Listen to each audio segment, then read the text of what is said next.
Hello, everyone. This is JD Calderon, and this is Indy Comics Explained. And yet again, I brought another fantastic group of guests to close out 2021, even though that happened yesterday or the day before, whatever.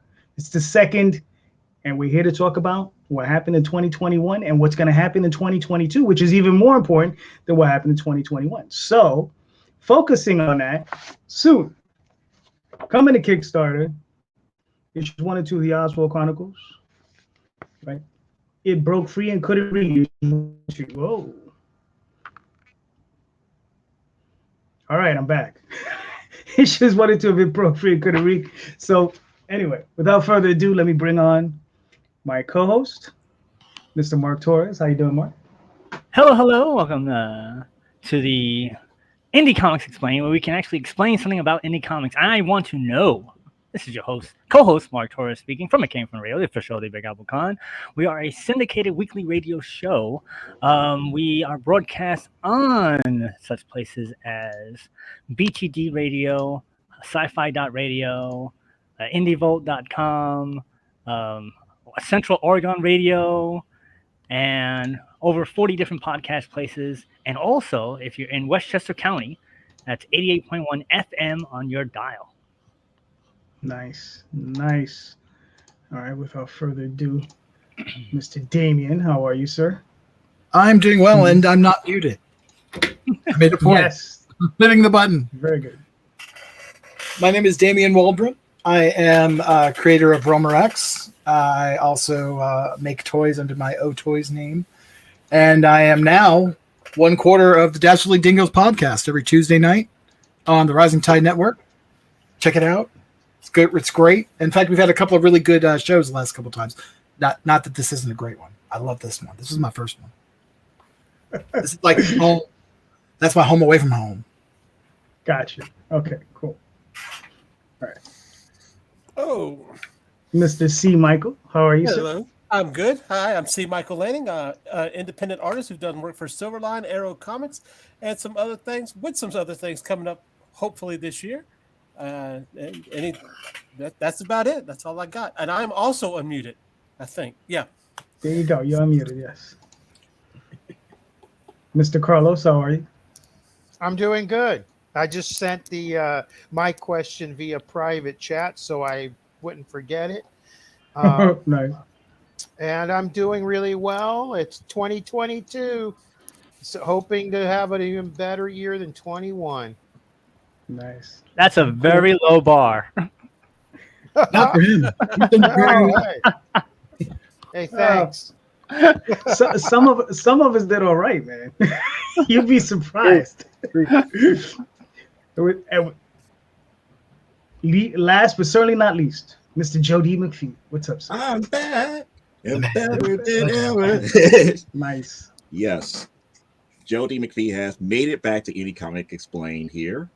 And pretty much I still do the From the Desk of a Small Press Publisher every Saturday evening, 9 o'clock Central Standard Time, 10 o'clock Eastern. And I am the president of a CGC studio.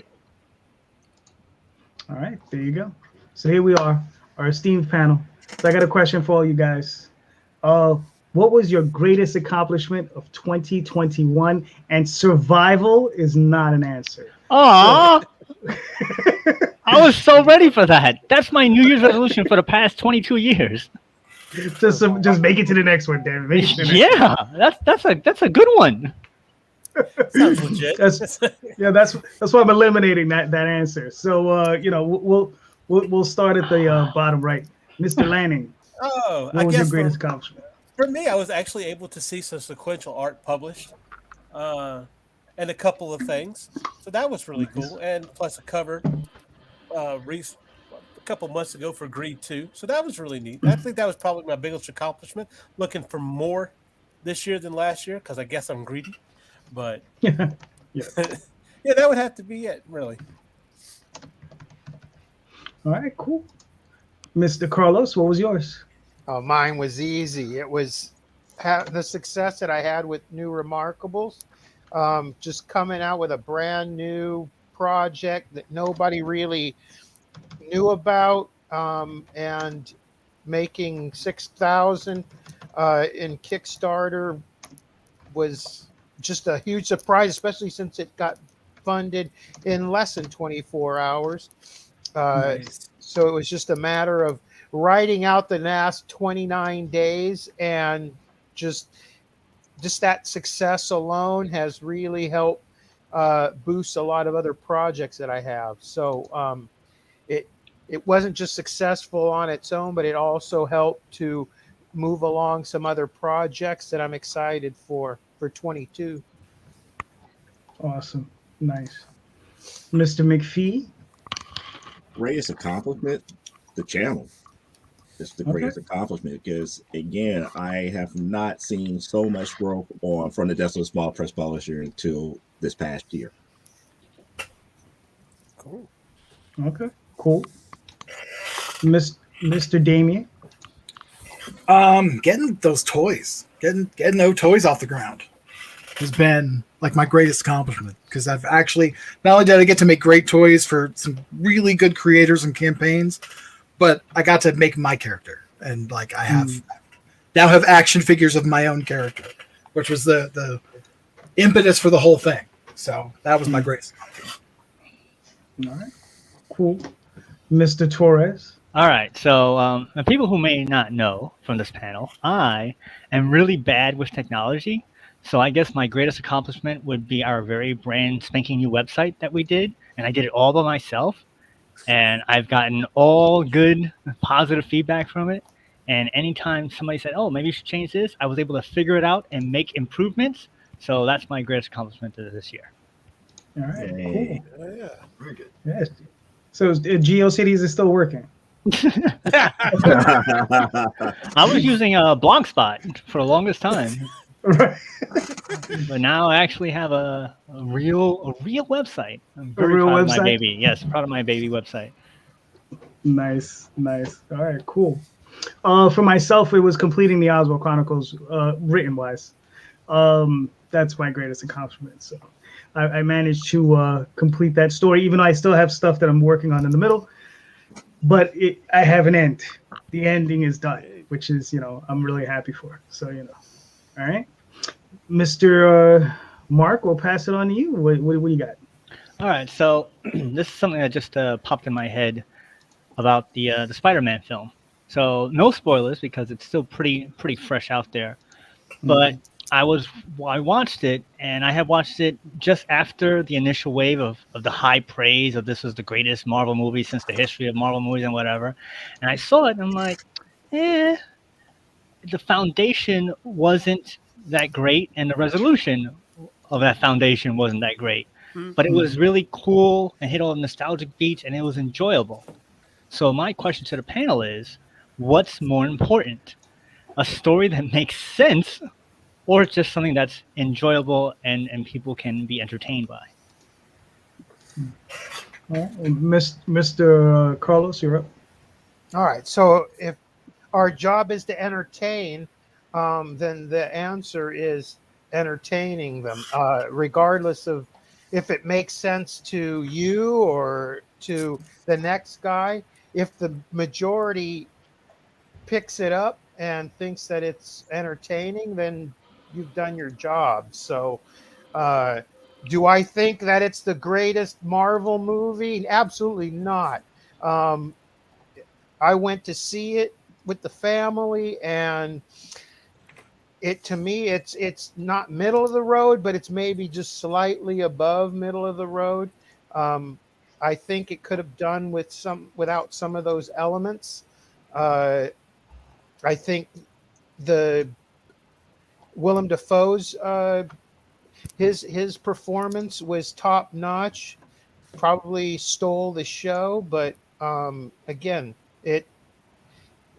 to me, if the story comes off as entertaining, then it really wasn't that convoluted. So, yeah, that's my answer, and it's maybe top 3 Spider-Man movie, but for me personally, but certainly not top Marvel movie. So were you entertained? I was entertained. All right. Cool. Mr. Joe, are you still there? Yep, I am still here. I thought we were just talking to the chair. Okay. No, I'm in the chair. I'm working on something as I listen. Gotcha. And the simple answer to that question is both. And the reason why it's both is because you have to treat movies different than the original source material. The movies have to be entertaining and engaging, not only for the fans of the source material, but for people who have no clue about it. So it has to be entertaining to the people who don't know anything about it and engaging to them. Does it lose luster to those who know the source material? Yes, because it's not hitting all those notches that we have come to expect for those characters. But at the same time, if you left entertained, it did its job. So it had to be both. All right, cool. Mr. Damien? I have to agree with that. I think it does have to do both. I had an interesting perspective on it. I, of course, the idea of multiverses is my thing. It's my jam, for one. Mm. So I walked out of Infinity War knowing Infinity War. I walked out of Endgame. I'm like, the only place they can go is Secret Wars from here. That's it. Like, that will be able to bring everything else in. They can pick and choose what they want and make new of whatever the rest that doesn't work from the old stuff, which they've proven with like some of the people that have come in Hawkeye and in No Way Home. My son went and saw it, and being my son, he's like a sports fan and all this other stuff that I am not. So for us to be able to like talk about the movie was great because I got a different perspective than the geek. Because I'm a geek, he's not, and it's not genetic. And but he really enjoyed it. He's just worried that they're going to lean too heavily into the multiverse. They gave a really good point of, you know, it did its job and it brought these things to the fore, but it's so easy to lean on that crutch and in a bad way. And that's as a non-full expansive MCU fan, that was a good perspective to have, you know, because it was more the other people's idea. You know what I mean? Like the non-fans, the non-canon loving people. But I do agree that it has to be both for the simple fact that the audience is mixed. You know, it's going to be a mixed audience. It's going to be diehard fans, and it's going to be brand new people, and it's going to be people that just dabble here and there. So if it does both, then it's doing its job. It's hitting for as the movies go, which is why I agreed with Joe, because movies are a different animal. They just are. So that's my thought. There you go, Mr. Lanning. Could you repeat the question one more time for me? Do you find that it's more important to have a solid foundational story which makes more sense, or just have something that's entertaining, which is the better of the two choices? Okay, I don't see those as mutually exclusive, because to me, you need to have a coherent story to be entertaining to me. I understand that you have your people that just kind of want to see the fight scene or whatever. It's kind of like wrestling. It doesn't have to make sense. But if, you know, Undertaker is knocking mankind through a cage, everybody's excited and they want that. But when it comes to a movie, I'm looking at story. And to be honest with you, the one you're talking about now didn't really have that story. The characters that they built that around doesn't really have a foundation, to be honest with you. And yeah, it could be entertaining to us who have been around since 2002, and we've seen Tobey Maguire and Andrew Garfield and all these other people. But I heard several people, like by my daughter's age, about 16 years old, said that doesn't mean anything to them because they don't know the other ones. So it falls apart for them. And so you can play up nostalgia all day long, but if you don't have a good story and a good foundation, to me, it falls apart. So I don't think you can say, oh, should it have a foundation or should it be entertaining? Because if it doesn't have a foundation, it's just not entertaining to me. And that's kind of where I stand. That's a fair point. Okay. Yeah, I mean, for myself, yeah, you need both. I think you need something that's interesting, and you need something that makes sense. It doesn't. I work a lot in high fantasy, right? So the world itself has to be somewhat grounded when you're working in those types of in that milieu of fantasy, and that's any fantasy, you have to have some kind of groundworks for it, right? If you're watching, I don't know, a Jason Voorhees movie, right? And all of a sudden he starts to fly, you're going to be like, what the F, right? He's never flown before, right? So you got be entertaining. That's my point. Right. That could be entertaining, but you're like, it doesn't fall within, the I would love to see him flying around with the machete. That's awesome. Exactly. Right. Right. But again, it doesn't fit within that realm of that world. It'd be fun, right? But and it would also just be equally as fun as if the young lady were to turn around and punch him to the moon, right? Right. But again, at what point, does things have to make sense as opposed to just being entertaining? Yeah, you can have both. I prefer both, but it has to be established within that world. I mean, like, look, going back to Spider-Man. I mean, when Galactus showed up, I thought it was really interesting, right? And then when the Beyonder also showed up, I thought that was crazy. So I mean, and then Venom becoming Galactus's new herald, I thought that was really cool too. Well, that's canon. That's canon. Exactly. That's what I'm saying. So so go watch that movie. Yeah, we should have noticed going across. Spoiler alert. Spoiler alert. There you go. Mark, how do you feel about your own question? I personally prefer things to make more sense because that makes it more entertaining. Mm-hmm. But there are situations where you can get away with some entertaining nonsense, as we just brought up. I would love to see. Now I got to think about that. Like Jason Voorhees just running around, flying around with a machete. That's awesome. He doesn't even need a rocket. He's just flying around. Mm-hmm. That would be entertaining for a little while. So that's entertaining can go so far, but you need a foundation to make it better. Right. You got to come out of the movie going, that was a good movie. Not like what the was that? I sat there to watch it like a train wreck, but that's not how you want your movie to go. Right. Did you guys hear about the movie called New York Ninja? No. No.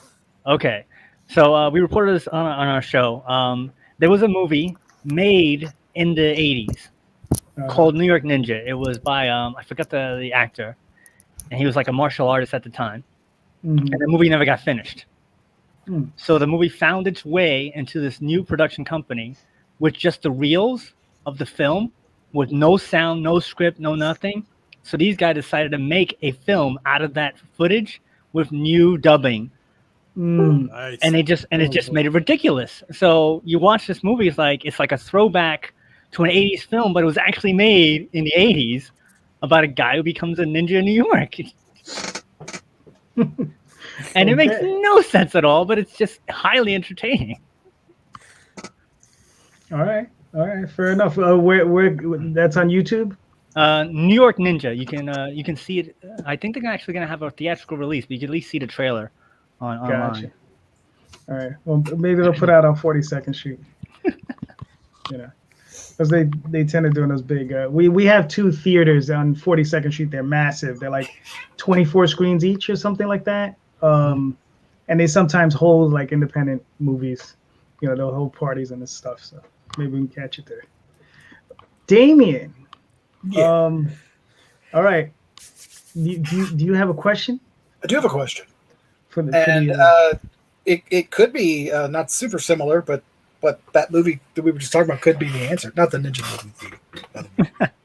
movie. What is something people are obsessed with, but you just don't get the point of? Gotcha. I think Mr. McFee, you're up. New school anime and manga. Okay. Cool. Why? Any examples? I mean, yeah, exactly. Well, the reason I bring it up is because there's a paradigm shift with the marketing of that, because a lot of the characters are now more teenage than young adult. Mm-hmm. And the obsession of certain characters in certain genres like Dragon Ball Z, which again, Goku starting at a young age and you see him progress. Naruto, same thing. Young age starts to progress. Blue Exorcist, 13, 15-year-olds. My Hero Academia, 13, 14, 15-year-olds. Sorry, I just don't like My Hero Academia. No, but that's kind of the point about what I was saying about new school anime. Because when you look at those titles, as opposed to what I grew up with, like the Lupin the Third, the Robotech or Macross series, the Battleship Yamada, those series do not appeal as much, even after they go back and re-release and remaster them, and even sometimes retell certain stories in a newer format with newer art structure that's comparable. I just don't see the parallel about what I consider the ageism of manga and anime now. About why do they have to focus on younger characters? Do you think that has anything to do with the American influx of fans?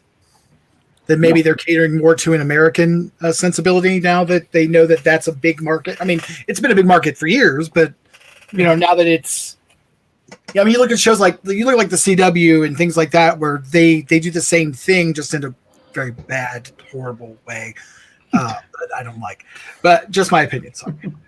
That was just my thought. Was like maybe there's some parallel because they're trying to cater to maybe a slightly more American audience with some of those shows. Like My Hero Academia is so huge. And I've watched it, and I don't understand why. Yeah, neither do I. Well, that is so huge because you have to understand the culture between Japanese and ours. In Japanese culture, there is no true such thing as a superhero. Superhero genre is a dead genre over there. So for them to start telling those type of stories to that degree to make it more personal, it's a big hit over there. It fits over here because we already have a big, huge grouping for superheroes. And because it has younger characters that the younger generation can relate to, it's that popular. It doesn't necessarily mean it's better because, again, I'd rather watch One Punch Man than My Hero Academia. All right, cool. Hold on. I got something from Gilbert Rodriguez. He says, I can't get into today's anime. I'm an 80s, 90s anime guy. I tried getting into today's anime, but it just doesn't appeal to me. So, that's interesting. I mean, for myself, damn. What's funny is the last anime I watched all the way through was Cowboy Bebop, and that was recently. Man. And I enjoyed that. But that's from what? That's the early 2000s, late 90s? 98. Okay, so late 90s. I like My Hero Academia, though. I really do. I think the characters are goofy, and that's probably why I like them, because they're goofy, And also, I think one of the reasons why I think a lot of kids can get into it is it doesn't have the convoluted structure that like Marvel and DC has with all the all the backstory. With My Hero Academia, you can start at number 1, get that first volume, and work your way all the way through. Whereas, you can get Spider-Man, you can get reprints of all these books, Spider-Man and all that stuff. But you're gonna go from like Stan Lee and Jack Kirby, which is seriously differently written than, let's say, when J.M. DeMatteis did was it Craven's Last Hunt, right? Mm-hmm. And then that's different written than, let's say, what comes later by, I don't know, Peter David and who's that other guy? Dan Slott, right? I've never read any of his stuff, so I can't comment yes, yay or nay. So I don't know anything, but I know it would definitely be different than let's say, the way Stan Lee wrote it. So you're gonna have all of this huge gap of written work that's so different from itself that if you try to read it from the beginning, you just drive yourself nuts. You're just gonna get bored at some point because you're gonna either like one type of style, and then you're gonna switch over to a modern or an older style, and you're gonna like be a little lost or something like that. There's a serious inconsistency, and that's the one thing My Hero Academia can offer is consistency. right from the beginning. So I don't know, but I understand what you mean. It's sometimes hard. The first season wasn't bad. I'll give you that, but I haven't read the manga, so I don't know. Superior Spider-Man was fine, but divisive. Everything else from that slot is absolute trash. He did to Franklin Richards. I could choke him. Sorry. That's never okay. Read He's probably not writing it anyway. He'll come up with the idea and throw it off to somebody else to write it. So that's why it's all convoluted garbage. Right. All right. Carlos, you're up next. Damian, you might have to ask the question again. Sorry. And you can't say anime. What is something that people are obsessed with, but you just don't get the point of? Anime. No. That'll always be, because I'm not an anime fan, never have been. And it kind of irks me when people will say, "Man, your character kind of reminds me of anime. Did you copy that?" And I'm like, absolutely not, because I have absolutely zero interest in anime. I think the last time I actually spent time with that genre was watching Battle of the Planets back in the late 70s, early 80s. Nice team, got you, man. Yep. So that is, you're going way back. So to kind of piggyback off the anime thing, I will say animated. Right now, the whole animated thing's huge, where people are actually lumping into the Spider-Verse with the actual MCU and those movies, and I can't get that because I'm not a product of Transformers or G.I. Joe. That's my brother's era.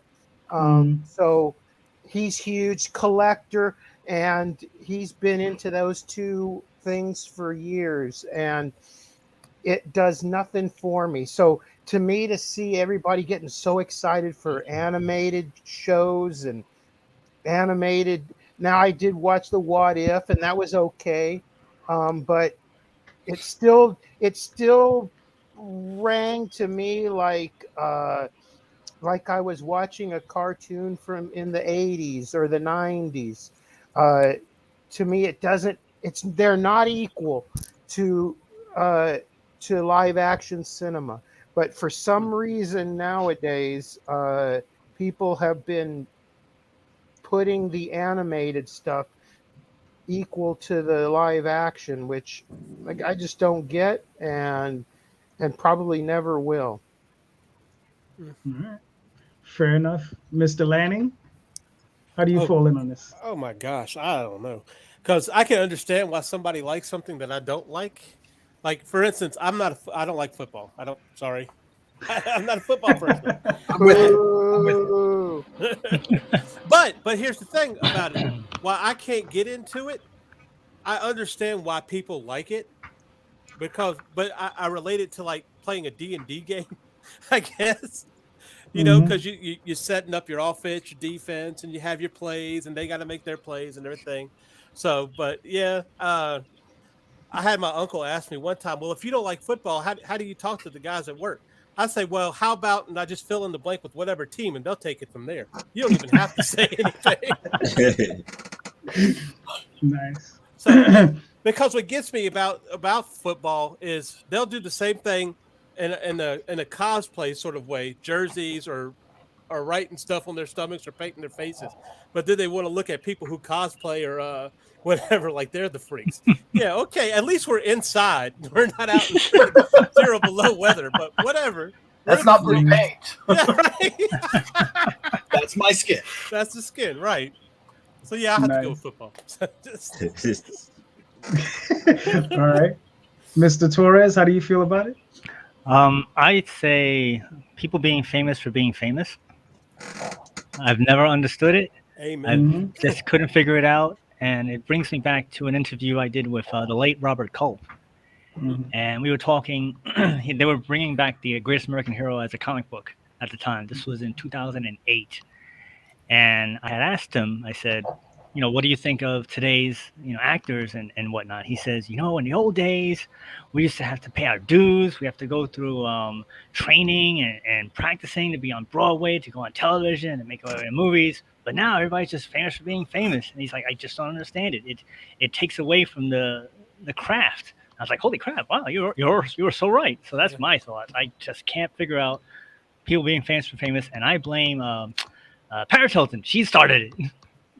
Yeah. Pass it on to the Kardashians. Yes. Yep. Yes. Yep. I agree. All right. So I'm gonna bring it way down right now. So, the thing I don't find that I find fascinating, or I should say that I disagree with, that people find fascinating. All right. Kelly says, "Hey everybody, Hello. Hey, what's going on? Hello. Show. Happy New Year. Hello. Happy New Year. All right. So the thing I don't agree with is the fascination that people have at being divisive with one another. I don't understand why, as communities within comics, we have separate communities within comics. Like, why is it we have,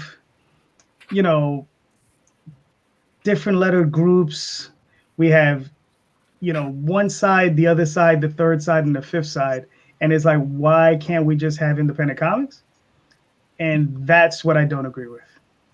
We should just have independent comics. It shouldn't be, I don't want to know about your politics. I don't want to know about your religion, one way or the other. I don't want to know. Do you create comics? That's all I care about. Let's talk about your comics. Are they good comics? Are they bad comics? All right, then we'll go from there. You have a message in them, that's fine. But make sure you do it in a well-structured way. You do it in a well-structured way, you can say anything, right? So that's my thing. Mr. Damian, answer your own question. What is something that people are obsessed with, but you don't get the point of? You asked a question, you don't even know your own answer? I'm like, there's so much stuff. I kind of can understand everybody's point of view. Like, I don't like sports, but I like to play sports, but I don't like watching sports. Yeah. But I can see why people would. Yeah. So I kind of try to be a little more diplomatic with how I think of things. I'm trying to think of something. White Claw. I don't understand why people like hard seltzer. It doesn't taste like anything. It's carbonated water that gets you drunk. Okay, go drink a Jameson and Coke and then drink a water. Like, what do you want? Like, drink something good. Why you drink water that gets you drunk? What is that? Like, I want to get drunk, but I want to get hydrated. White Claw. White Claw. White Claw. White Claw. Okay. White Claw. Have you ever had it? I've got some great. I tried to try it. I've got great I don't drink alcohol in my fridge. Oh, okay. I rarely ever, but when I do, I want a nice drink. Look, I'm from Kentucky. We like bourbon. We like whiskey. And I was drinking moonshine on New Year's Eve living in Kentucky. That was a cliche. And there's video on YouTube of it too. But I don't understand why people want to drink water to get drunk. It's like, that's what you drink after you get drunk so you don't die in the morning. Like, maybe that's the corollary, but it doesn't make sense. And it tastes like water, which tastes like nothing. Well, I remember back I had to have a liquor license, and you basically, if you serve liquor, you had to give them a glass of water. Now I've never really seen them do that, but that was supposedly the law. So maybe White Claw just decided, hey, we'll just put the two together and cut out the middleman. But there was a line of them, like Truly and White Claw and a bunch of. Then they start doing like hard soda, and I'm like, that's just gross. Hard like, soda. why do I want alcoholic root beer? Like, what? But then they're all dead. Like, they're all so bad that then have sold so little that, like, I think Truly, it was an article on Facebook where Truly had to dump like 50,000 cases of hard seltzer. And I'm like, first of all, where are you dumping that? I don't want to know. Secondly, well, why'd you make so much? Did you not pay attention? So apparently there's a lot of people who weren't into it. So. Really? Apparently. All right. So, all right, there you go. Well, Comics Mate says, I'm your mate in comics from a land down under, but they said I'm alt-right. I'm not even American. I mean, even if I was, I'm not. Would it be a different alt-right anyway? I mean, the right wing is a spectrum, right? Internet. Both sides are a spectrum now. Anyway, so don't tell them where you land. All right, I'm back. All right. Rose for a second. Yeah, no, I disappeared for a second. All right, let me. It's Carlos's turn. Carlos, you want me to read the question, or you want to read it? You can read it. All right. So his question is, for 2022, what personal project has you most excited? Any creators on the panel looking to do Diamond for distribution in 2022? Nice. Mr. Damian, you're up first. Man, I am getting Romer back on track. I have a lot I'm going to be doing with it in the coming year. I'm really excited about it. I've got one thing I cannot talk about at all that I'm not going to talk about till it comes out. I've got. So tell us about it. So by the end of next month, no. Maybe by the end of this month. I'll be able to release something by the end of this month, and I'll tell you what. Unless my showmates talk me into releasing it there, I'll bring it here first. All right, Nice. cool. Super Nice. excited. But beyond that, there's comics. There's going to be comics. There's going to be toys. I've got a bunch of stuff going on with Ted Davies. It's going to be real fun in the coming year. Nice. Beyond that, sky's the limit. All right, cool. I think we'll go Mark. Mark. what do So you got? let's see. My publisher tells me that this year my book is finally going to get published. So Nice. that would be my personal project that I have been waiting for 30 years to get it done. Finally out there, like massive published. As for Diamond, I actually think Diamond is going to go under. So I would not be happy to distribute through Diamond. I did not answer. Yes, you didn't answer that part, Damien. If Diamond would be interested, sure, I'd do it. Okay. There you go. I think Joe would be next, and then I can't really go into depth about it, but I have a role-playing game coming out this year. nice. Okay, cool. Ooh. Nice. So Alright. the last module is being worked on. That's pretty much as far as I could go. Okay, fair enough. Diamond. Diamond question is a hard no. Not Okay. not even interested at this point. Okay. They have to make me a very, very, very, very, very sweet deal for me to go over there. Mhm. Okay, fair enough. Mr. Lanning. Oh boy, such a loaded question. I have projects. I have no idea what's going to happen to them this year. I know one that I'm especially excited about. Hopefully, sometimes probably towards the end of the year, we'll start seeing. I do have I believe Silverline has a Kickstarter coming out this month of some art that I did the pencils for the rejects. So I'm not positive when that's going to be released, but yeah, and like I said, I don't have a problem with Diamond or anybody else for that matter, as long as it gets me out there. So that's how. Okay. All right, cool. For myself, what am I excited for? I got a bunch of things coming out. Like I always have Oswald coming out. I got 12 Tales coming out. I'm working on the Dreamweavers. That has me really excited. I have another I have like script that I'm almost done that I'm giving to somebody, and then I have another project I'm working with another someone. So all of those have me excited. So we'll see. As far as Diamond is concerned, I don't think 2022 will be the year for me. Maybe 2023 though. Because I have to because I want to release Oswald through there, but for me, Diamond is the end goal. That's the end. That's the end of the life cycle for me.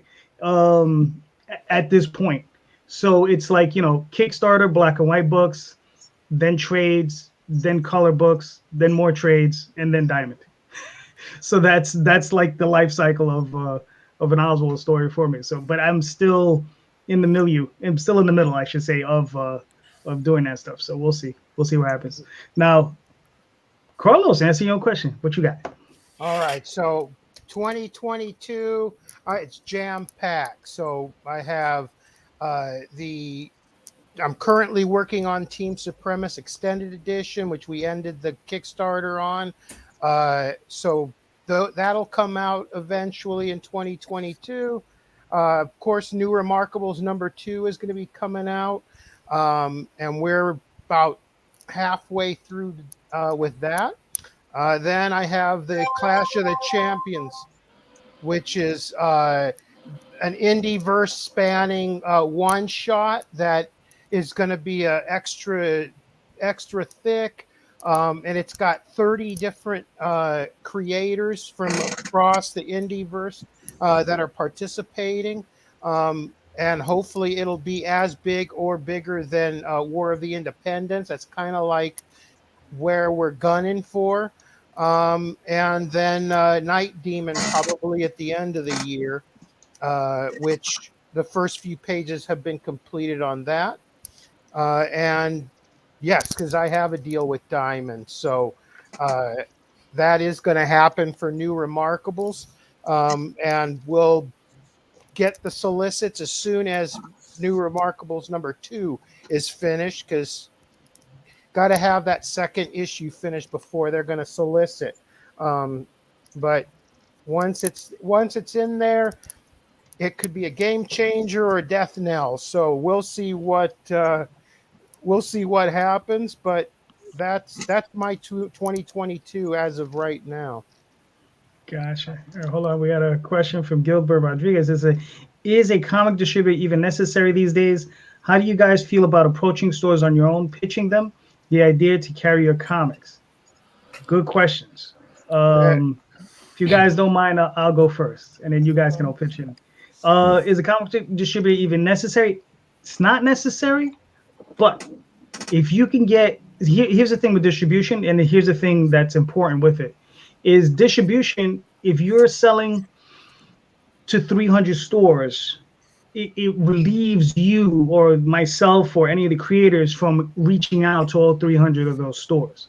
So if they can get it into 300 stores and sell, let's just for argument's sake, 3,000 copies, you're not going to be getting rich, but you'll make a few bucks on it, so that's the difference. So it's a big difference between going, like with your second part, approaching stores one by one. Yeah, you can go one by one, but then you're approaching 50 different stores. That's 50 different emails. That's 50 different phone calls. That's 50 different, things I have to send out in the mail. Yeah. So it's sometimes a little bit more difficult. Whereas if they just buy it from one central place, a distributor, it makes it a little bit easier. And then what I could probably set up is something like a MailChimp where I can contact all 300 of these stores on a list and say, look, here's this, please go get this from the distributor. And then that way they're going to get other stuff from them. They'll get my stuff, their stuff, and all this other stuff. And they don't have to worry about paying a separate shipping bill, right? That's one of the things that I heard a number of retailers comment about is I got, if I'm going to contact 50 different independent publishers, I got 50 different shipping bills I got to take care of on top of the books. And then they have to, they're going to get 50 different packages that they have to open, as opposed to opening one or however many packages they get from Diamond on a weekly basis. And they'll just open it up and your stuff is going to be there with everything else. And they just got a catalog list. It just makes it easier for them. A lot of retailers will tell you time, it's like anything else. Time is money, right? So they want to save as much time as they can, by getting it all in one place. So that's my 2 cents. Anybody? Yeah. Distribution is necessary if you want to expand. Now you can sit there and stay in your little world of 100, 200 backers, and be perfectly fine with that. But that's personally, I'm not happy. I don't want to stay with 100, 200 backers. I want to expand. That's why I signed the deal, because I'm all in. I want the 1,000 people buying it, 2,000. That's where you're really going to make some money. Otherwise, you're just going to keep churning out Kickstarters every so often and hoping that enough interest is kept that you're going to hit your goal. And then what? Then you just rinse and repeat. That just doesn't sound very exciting to me. I'm very grateful for Kickstarter and having that avenue, But I want growth. I haven't been in this for however many years now, decades, to just be getting 100 and 200 copies sold and be happy with that. I want to expand, and I want to make sure that the brand grows, and that's going to be by participating in a thorough distributorship. And just to add to that, going through Diamond, if you can sell those 2, 3, 4, 5,000 books, that will eventually feed into your Kickstarter, into your campaigns, because you're going to have those fans who are going to then come on. You know, you're not going to get them all, but you might get another 2, 3, 400, so that instead of just having 100 or 200 people backing you, you might have 300, 400, 500 people, and those numbers start to become significant when you hit those numbers. You know, those type of backer numbers. Yes, so, sir. Yep. So, anybody else? I want to throw my 2 cents. I want to say that the answer is it depends on what you want to do. If you're happy just selling your books at a certain, making a certain profit, selling a certain amount consistently on a small pond. If you're happy in your small pond, well, you're fine. If you want to go sell internationally, if you want to sell to every single person, you want to get your book on a little penis rocket ship that flies up and down, you got to go big. That's what you want to do. All right, there you go. Joe, you got anything? Well, I was trying to keep my mouth shut here, but why? Because to me, you guys know how I am about diversify. Mm-hmm. Comic book distribution is necessary. How you go about that distribution is the question, whether you do it yourself or through different companies. To me, Diamond is not the only game out there. There's different other ways to get into stores, and you have to investigate to see what is best for you and your book. I mean, Mr. Raphael said it best. It's like selling 200 copies of a book may be fine for some, but that's not good for him. But he says like going through Diamond to sell 2,000 and 3,000, that's good for him, but that's definitely not good for me. And I know for a fact you have to grow into growth. You have to, make those inroads. You have to make certain that you have a quality product for these distribution companies can reliably sell. Now, the one thing that people don't talk about Diamond is if you sign with Diamond, there's a good possibility that they can release your book, meaning that they no longer distribute because the numbers are not there. And then you're back to square one. You have to sell at least 2,000. If you don't reach 2,000, then the contract is.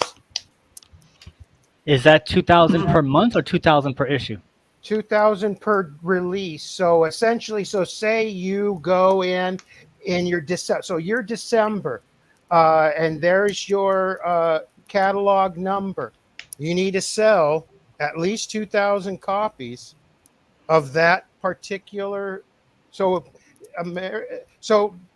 in my case, when New Remarkables goes into the catalog and we get our catalog number, I'm going to be pushing like a mother because I have to hit 2,000 for that month that it's in the catalog, or it's not going to get carried because there's a threshold, and it's been this way for a few years now. But that goes back to the second question that Gilbert asked. No matter what, you're going to have to go to the stores. Yeah. You do. No matter what, you're going to have to go to the stores, whether you're dealing with the distribution yourself or if you get any type of distributor with a catalog number, you have to let the venues that will carry it know, here's my catalog number. This is what it is. Here's my pitch for it. Here's images for it. Give it a try at your store. Yes, sir. Or let me show up and do a signing at your store. Now, Carlos, I got a couple questions with that. So, as a good thing you mentioned is 2,000 units they want you to sell, not necessarily $2,000. No, not $2,000. 2,000 units. So you have to sell when you go into that catalog, you have to have 2,000 right out the gate. Okay. So because that's the threshold they set to make it worth their while to carry you. So that's why you got to work your tail off. If you think just going in there and okay, I'm going to let them do, they're not going to push me. No. I got to do it. So it's Joe Says and whoever else said, and Gilbert. Yeah, you're still going to have to hit up those stores. The thing is that you're not selling the store directly through you. You're calling that store up and saying, "Hey, my book's in the catalog. Here's my catalog number. Here's what it's all about." It would be great if you even 2 copies.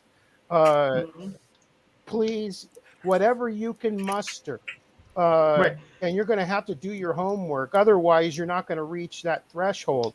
And that's probably the most important thing is because once you reach that threshold, then you should be able to at least hope to continue and hopefully increase that threshold. I have buddies who are in it and they're hitting it. So it is definitely it's very possible. Definitely I don't think it's impossible. It's very possible. Now, here's another question for you. If you're doing a number 1, right? As we know, alternative covers are very popular. Do you need to sell? But it's all the same first issue. Do you need to? Could you sell 1,000 of each cover, or do you need to sell 2,000 of each cover? No, it would be I have 4 alternate covers that are. You have to sell 500 of each. So 500 of each. Nice, I like it. Because that, believe it or not, because also the thing, like I said, I'm interested in the dollar amount, because here's the thing. Whether your cover price is $1.50 or $2 or $5, right? Because that's why I'm interested in the dollar amount. Because at $5, they're going to make so much profit, right? Same thing with the retailers. Same thing with a $2 comic. You know, the profit margin is smaller because the cover price is smaller. But let's say if your cover price is $9.95, right? So your profit margin, that's what I'm saying, you know, that's why I'm a little bit more interested in that dollar amount, you know, figuring out, you know, is it 2,000, because 2,000 units, you know, if I'm selling 2,000 units on a $10 book, you know, the profit margin is much higher, right? As opposed to selling 2,000 units on a $2 book, right? So that's why I'm curious about that. Like, why is that? And is that going to be changing? Because they lost Marvel, they lost DC. I mean, they still got Marvel to a degree, but I think as time goes on, that number is going to get whittled away from them for Marvel, because they said they managed to maintain. I think I heard Steve Jeppy at an interview say he maintained 50% of his clientele for Marvel, but that's when Penguin Random House was really screwing the pooch, and it was delivering garbage books, like the books were destroyed when they would get to the stores. But they said that's totally flipped around, where they say that the books now are getting to them in pristine condition. Like, so that's why, I don't know if you guys noticed, you don't hear those reports anymore of trash, but I've heard reports of now books are getting to the stores in pristine condition, right? So within 2 or 3 weeks, those guys corrected, right? So now, you know, how much longer can Diamond hold on now that they're delivering pristine books and they're giving a higher discount and access to a much larger library? Because, you know, if you're going through Penguin Random House, that catalog is not just Marvel, it's like tens of thousands of other books, if not hundreds of thousands of other books. So, you know, not just comic book stores, right? Not just comic book stores, exactly, and that's the other thing, you know. So that's why I'm interested. Yeah, because they're going to have to come down on that price point. Because when you look at Dark Horse, it's just been sold. IDW is barely hanging on. If they're going to hang on, they're going to have to come down. Trying to sell 2,000 units a month of an independent book that's a lot. It's a lot, but it's achievable. Because my buddies at Second Sight have been doing it. Cool. My friend Alfred Page, he had a book, a #1 issue called Chess that actually cracked the top 300 and his first go around. So brand new #1 issue of a completely unknown property, But and he he did made the the legwork for that. oh they He both did the legwork they for that all because did. Oh, absolutely they did. And they spread it on social media, and I'm sure they contacted directly to giving their catalog number, which you got to do. But he was able to do that. And so far he's been able to meet the margins. And the great thing about it is the key is getting your offset printer that's going to give you the best deal. Right. So because this isn't like on demand printing. You're talking about 50% discount that the retailer gets off of that. So if you're selling it for $4, they're buying it for $2, which means if you're going to make any money, hopefully you're getting it at $1 per issue from that offset. If not or less. less than that, or less than that. Or less than that, so that you can actually make some money off of it. So, I mean, recently, within probably the last 6 months, I gang printed 9 books at 3,000 each, and we got them for about 65 cents per book. that's good. Full color, 32 pages, tri-stapled. Instead of just 2 staples, we had 3 for some reason. I don't know. That's just something the printer did. But I'll yeah, be in contact with you then. Oh yeah, I mean, but it's required. Like, you got to remember, we had 9 books go on those presses at the same time, so that's why it was able to be done. So you got to get, like I said, the guys at Second Sight, and when you have that grouping, it does make it easier because that price should just shrink per unit. So yeah, I mean, yeah, if you want to reach out, we can reach out. Because yeah, like I said, eventually I want to go through Diamond, but I have a lot of niggly little questions. It's just like, and you're right.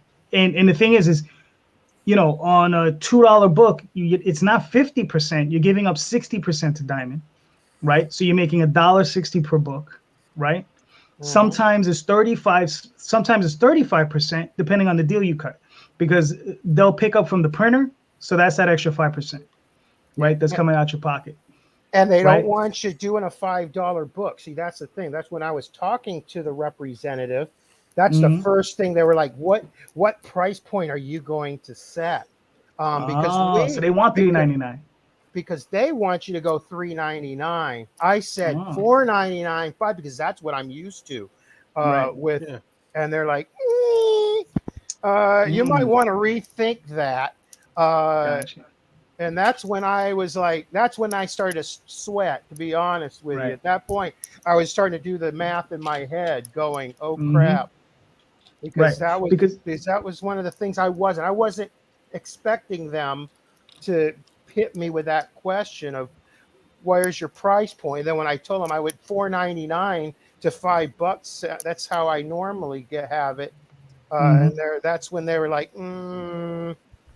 that's for a floppy 32 pages. They prefer $3.99 as a price point. Right. Which, kind of makes sense. But the problem is it's difficult making a profit on that, especially when you get in charge $1 a book. And then on top of that, you have to probably pay the shipping costs to Diamond, right? I mean, that's another $300-400 easy, maybe 500. So that cuts into your margins. I mean, easy.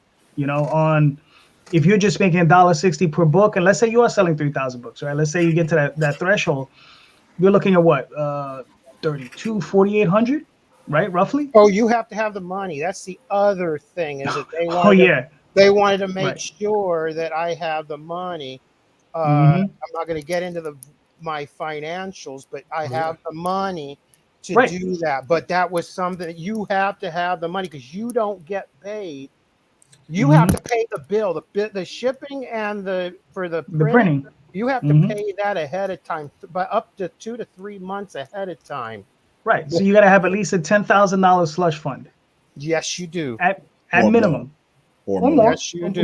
More is always better. Or more, because if you get 5, say you got a surprise hit on your hands, and you just you went to 5,000, 6,000. Some people have had 10,000. You got to be ready to flip that bill.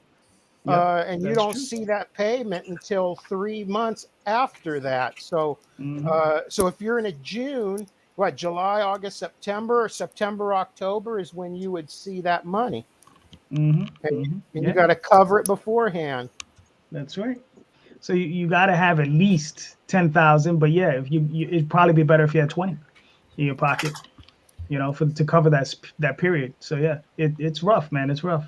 One thing I could tell you about is look into. I don't know if you'd be interested in this. I used it back in the day when I was dealing with them. 2 and 10, which is you give up 2% of your invoice to get back payment within 10 business days. So, you know, let's say you have a $10,000 invoice, you know, you say, okay, I'll give you 2 and 10. So what they're supposed to pay is $10,000, but that's usually net 30, right? So you'll get it, and they'll usually cut that check last week of the month because they're going to hold on to their money for as long as they can. 2 and 10, you give them 2%, they'll keep 2% of that invoice out of 10,000, usually about $400. So they'll keep $400, but you get paid within the first 10 business days of the month, you know? So it worked out fantastically for me because I just got my money and I was able to flip, you know, just keep the money cycling through really fast. So I don't know if they still do that. That was. It might even have to do a credit thing. Who knows? Who knows? I mean, you'd have to talk to whoever you're billing. You know, he says, do you take 2 and do you do 2 and 10? And that's all you got to ask them. They should know what it is. If they don't know what it is, forget about it. They don't do it anymore. You know, that all right. All right, we got way off course. I don't even remember what was the damn question. We were at my question, but right. But I think everybody answered, so I think we're at the end, unless I'm wrong. No, I think Mr. Joe is next. What's your question, Mr. Joe? My question is going to be, maybe it's relatively tough and relatively not so tough. What is your prediction for 2022 for the biggest boom and the biggest bust in this industry? Fair enough. I love it. Yeah. Okay. I think I don't remember who we're up to. I think all right. We'll go with Mr. Lanning. No, see, I started first last time around. Did you? No, well, like at the very beginning. Oh, golly. Okay. Oh man, I don't know. I mean, I'm not looking at the markets close enough to that, I guess. Really.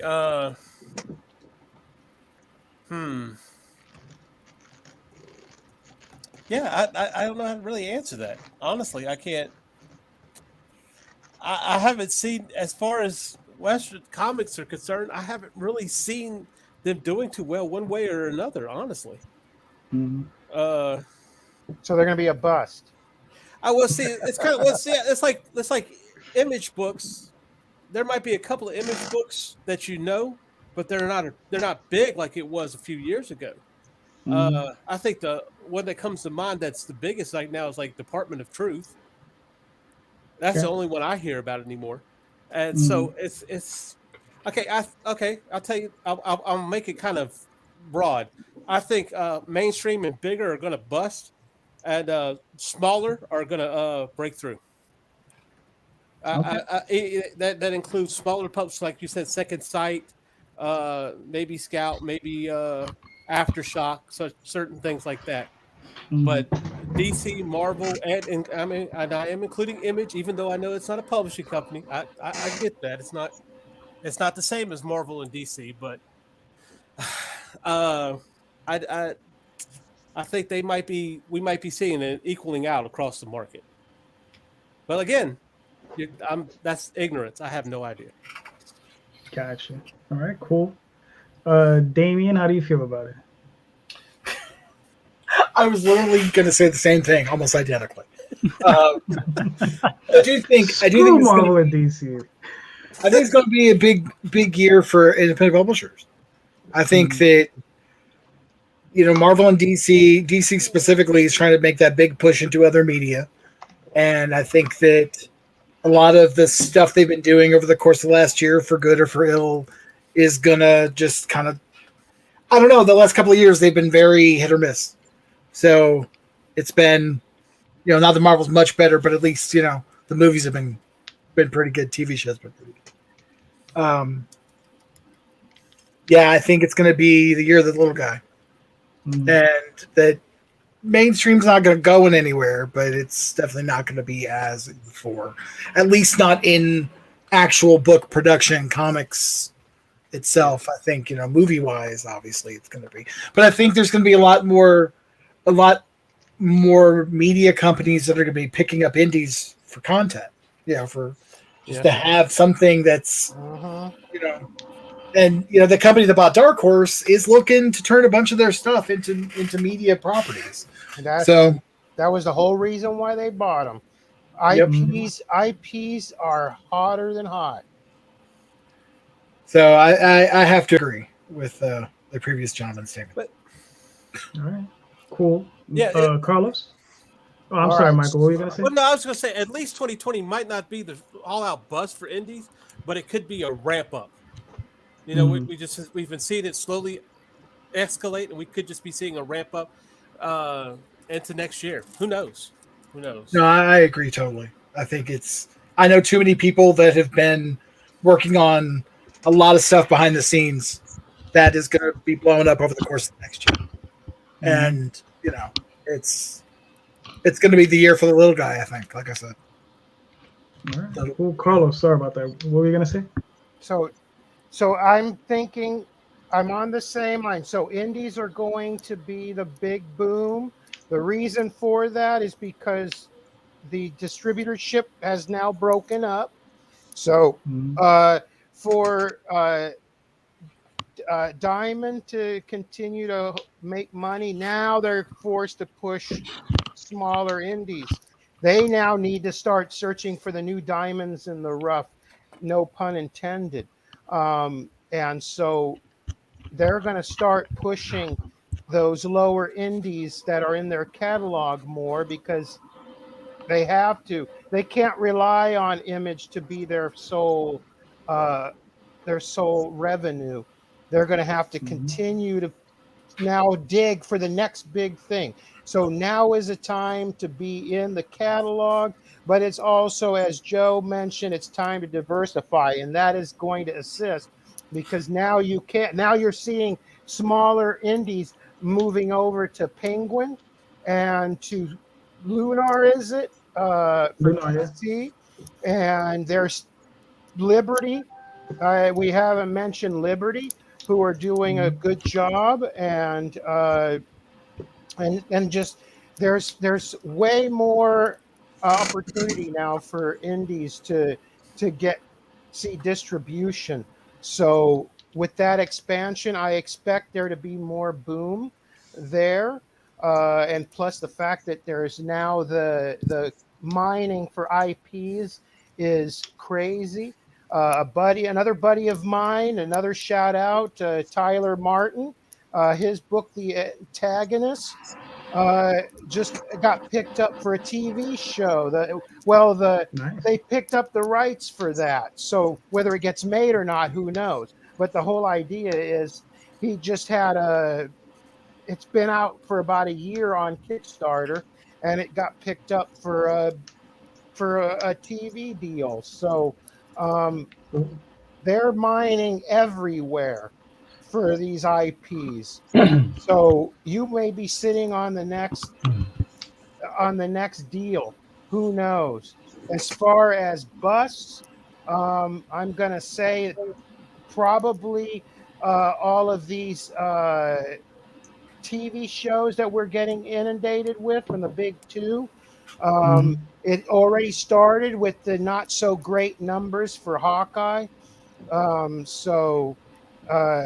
Now you're starting to see the deluge of the big two, giving us everything from the CW and Disney Plus and everywhere. Now you got so many of these shows that are being thrust upon us that eventually it's probably going to hit kind of like Netflix did when when it first came out, Daredevil, that was really hot and numbers were crazy.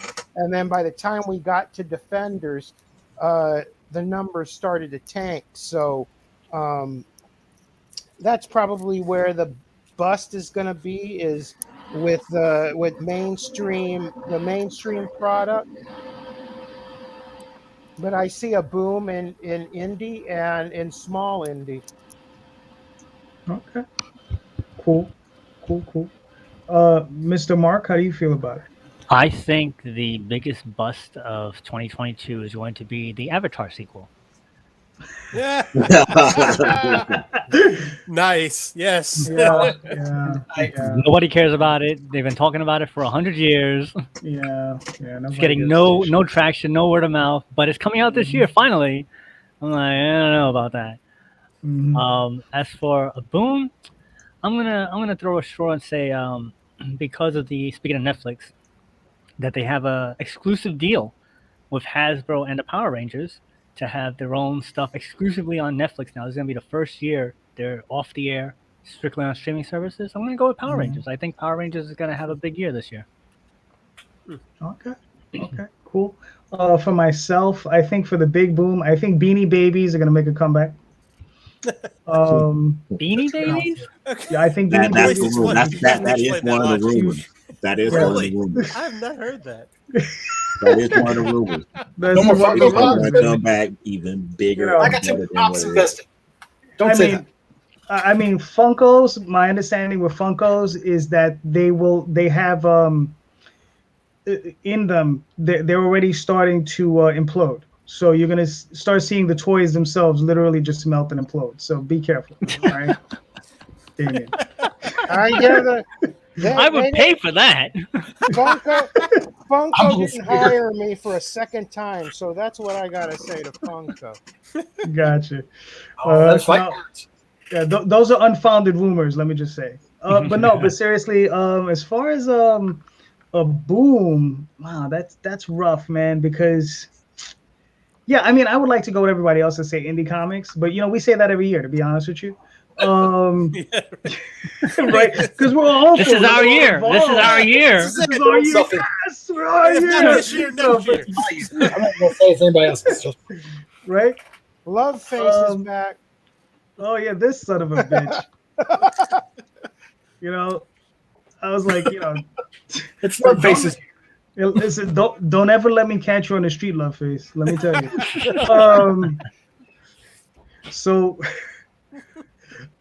But I mean, as far as a boom, yeah, I mean, like I said, I would love, what I would actually like is for things to normalize this year, right? Like I have my trade paperbacks out. I have 2 Kickstarters. I'm getting one of the books probably on Monday. Another book that's been out longer, the Oswald Chronicles. I've been waiting for 3 weeks on that book, where normally they only take 1, and I might not get that for another 2 weeks. And I'm like, so I would like those things to normalize out. So if anything, that's what I'm looking forward to. As far as a bust, yeah, fuck Marvel and DC. I hope they fucking implode. Them and their shit books. So I apologize to all the Marvel and DC fans, but this is Indie Comics Explained, so you should have, known this was par for the course. But Mr. Joe, it's your question. What do you say? I've been doing kind of like my pie made beard. Yes, grab. I can see. Yes. Because I'm about to get ready to say something controversial, and I think people are probably going to get upset about it. Yes, I'm going to start with the bust of 2022. I believe the crowdfunding bubble is going to pop in 2022. Okay. The reason being is because, one, we have an oversaturation that's going to come from the mainstream. Those talents from mainstream are going to come over to crowdfunding to start with their own books. So everybody who's currently established on the indie side, who's already there, plus those professionals coming over, that's going to pretty much cut off everybody who's a brand new creator coming in using that as a whole here. And we're going to have something that is similar to the video game crash of '83. We're looking at that right here and right now. There's just too much of an oversaturation. The only hope for that bubble not to pop is that for somewhere down the line, every last one of us have to come out with something of quality. Because if we don't, that bubble will pop because there's just that many of us out there. Now, All right. boom. Go ahead. I'll counterpoint you afterwards. Okay. The boom is going to be, there's going to be hellified new inroads for distribution. And it will come through the means of your IP, where your IP fits in other media. Meaning that if your IP could be turned into a video game, you want to see distribution. If your IP could be turned into a movie or a television series, you're going to see it there. If it could be used for any other application, you want to see, a move to get you distributed in that aspect. So you have to get your IP ready for whatever that mean of distribution that you can get at that given time when you are approached. Okay, fair enough. Now, as far as the crowdfunding bubble bursting, I don't think it's going to burst. I think it's going to deflate because we already see it. Mm-hmm. It's starting to compress in, but it's affecting primarily the guys all the way at the top. Those guys who are one time making $1 million or $700,000 or somewhere in that area, you start seeing their campaigns, they're now making like $500,000. You see guys who are making $500,000 now making $100,000. And I think that's where you're going to see a slight deflation. Right now on the smaller, on the lower end and the middle, I think there's still room to grow. So I think we still have like myself. I made 3,000-4,000. Carlos made 6. You understand? I think we have room to grow, right? There's still that opportunity, I think. But those guys who are coming in on the really high end, the Keanu Reeves, that stuff I think is going to deflate down. But we'll see. I don't think it'll be a bust. I think it'll be a deflation. Well, I didn't say I said it's going to pop. It's going to pop really, really big. I see brand new creators having a hard time coming in once that happens. Mm-hmm. And those that, like you said, at the top, they're not going to get the $1 million anymore. They're going to be barely able to get 10 grand. Oh, I don't know. I don't agree with. I agree they'll still be making like half. Because you got to remember, those names have value. So those names with value, they're gonna bring that value in. But the smaller guys, we're gonna have, to tighten our belts and have smaller expectancy. I mean, we'll see. We'll see. I'm pushing for it. So it's gonna be interesting. It's gonna be real interesting. Plus, you got Zoop now. Zoop is coming in, and so that's just another avenue. Originally, they were catering to a specific established creators, but now they threw that out with the whole talk of Kickstarter doing the NFTs, doing the NFT, the blockchain thing. So now they entered the ring for everybody can now use Zoop. So now that's because I contacted them maybe 3 months ago about doing and they're like, well, right now we're just working with established people, but hit us up later. And I was like, man, that was rude. But now all of a sudden, as soon as that blockchain thing came, they're like, okay, now we're opening it up to everybody. So that's just one more avenue for crowdfunding that now people can utilize. It's just a matter of having the guts to do it. I know a lot of people who are scared to death to do it. And I was in the beginning, but once I jumped in, got my feet wet, it's second nature now. Well, I just like to. Okay, go ahead. Go ahead. I don't want to. No, just quickly, because Mark Silvestri just got done making almost over 400 grand on that Cyberforce, and I bought into it because I love Cyberforce. But the Cyberforce hardcover, the omnibus, 400 grand right off. Just so it's still, there's still money to be made, just maybe not as much as what it used to be. What I'm saying, noticing what we've seen in the past 2-3 years, as far as those $1 million campaigns and stuff like that, there is also some political ideology that went behind there that helped to boost that. But we're not in that at detriment of a political atmosphere anymore, not climate as it were. So they're not getting as much play as they used to get. People are kind of tired of hearing some of the whatever it is, whatever you stand, rhetoric behind it. So they're not even, if they're not putting out quality behind their rhetoric and behind where they stand and what they say, nobody's going to stick around to keep giving you money for it. And I think that's why we start seeing them coming down for those big guys.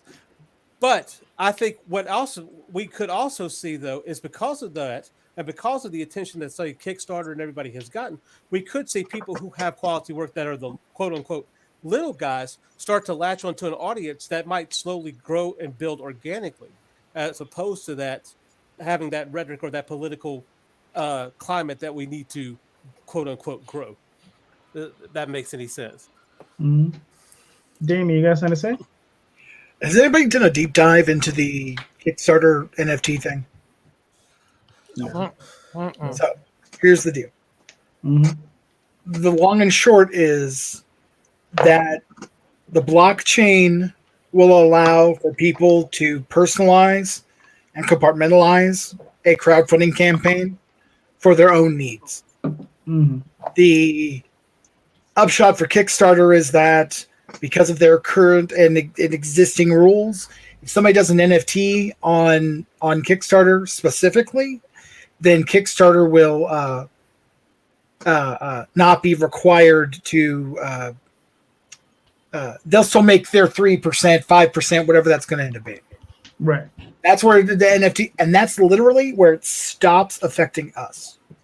It will not affect us directly in how we do our campaigns, how the campaigns are funded, or any of that, with the exception of you'll be able to get your money faster and directly because it's going to be using blockchain instead of banks.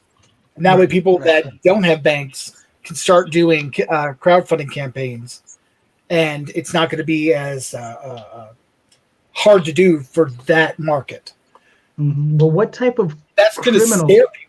What type of criminal doesn't have a bank account? What the hell? But here's my thing: it's going to scare so many people off of Kickstarter. It already has, and the blockchain that they're using, there's no such thing as a truly environmentally friendly blockchain.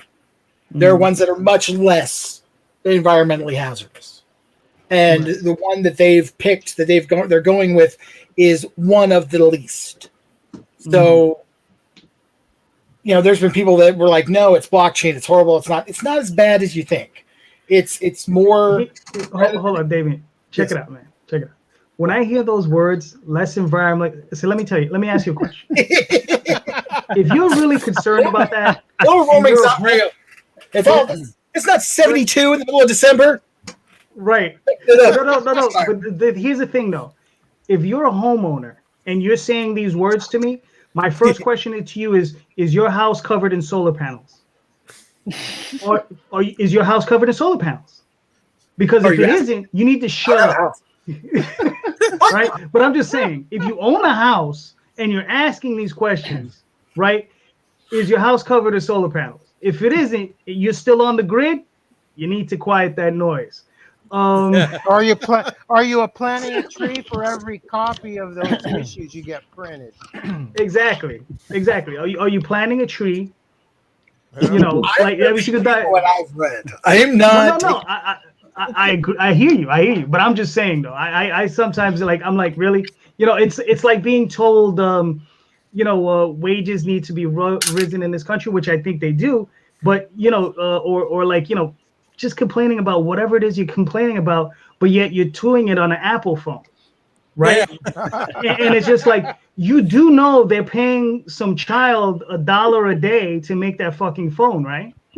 Somewhere out in the third world, whether it be China or Cambodia. You know what I mean? I'm like, they're bigger issues, than the stuff we're dealing with. It's like- My point is, it's not really going to affect us in any way. no, So people are freaking out for nothing. right. Should they be doing it? I don't think they should be doing it. Like, just morally speaking, it's a money grab. It's all things. Everything is. That's true, right? Because we never have enough money. Why Because the about people at the being top, opposed? the people at the top don't want us to have enough money. All right, let's move on. Let's start talking about Money comics. All right. grab. Anybody that wants to contribute to my campaign, I'll take the 100 people. I'll take those 100 people. Come to me. I think, Michael, you were up. What's your question? All right. It kind of goes into what Mark's question is earlier. And I had it before you, Mark, so I didn't take it from you, but you kind of leaned into it for me. But so in this day and age, in the past couple of years, or past year, we've gotten 2 movies that are saturated with fan service. So my question to y'all is, how much fan service is enough fan service, or is no fan service better than any fan service? Wait, what was the other movie? Ghostbusters. Oh, Ghostbusters. I didn't see that one. I didn't Nobody see it. saw that I movie, forgot. though. I forgot. So obviously, saw it. it's, well, thank you for answering my question, Mark. We can move on now. Nobody's seen that movie. Which all movie right. did you say? Well, for my examples were No Way Home for Spider-Man and Ghostbusters Afterlife. Right. Okay. But you could also go all the way back to Force Awakens for that matter. So Okay. I forgot who was next. I think. All right, let's start with Damien. I like fan service. Okay. I like turtles too, but I like fan service. I like fan service, and I have no Damien problem. likes the upshots in the anime commercial. In the anime, he likes the upshots. My wife's watching the show. What? Wow. I said my wife is watching the show. Don't get me in trouble. Okay, Damien does that not might like be the the upshots. fan service I'm talking about. But Service for fans and fan service are 2 different things. No, I like fan service. I think there's a saturation point that No Way Home really met. Like towards the end, it was just like, stop calling them amazing. Okay, we get it. We get it. We get it. Stop. Nobody called anybody spectacular. no, why not? No. The moment when he's thanking spoilers. The moment when he's thanking them for like what they've done, you're like, that's such a meta freaking moment. Okay, you're reaching that saturation point. And I didn't see Ghostbusters, so I can't say. But yeah, I like it, but I do agree do think there's a saturation point. All right, cool. Carlos? Before you start speaking, Carlos, you're muted.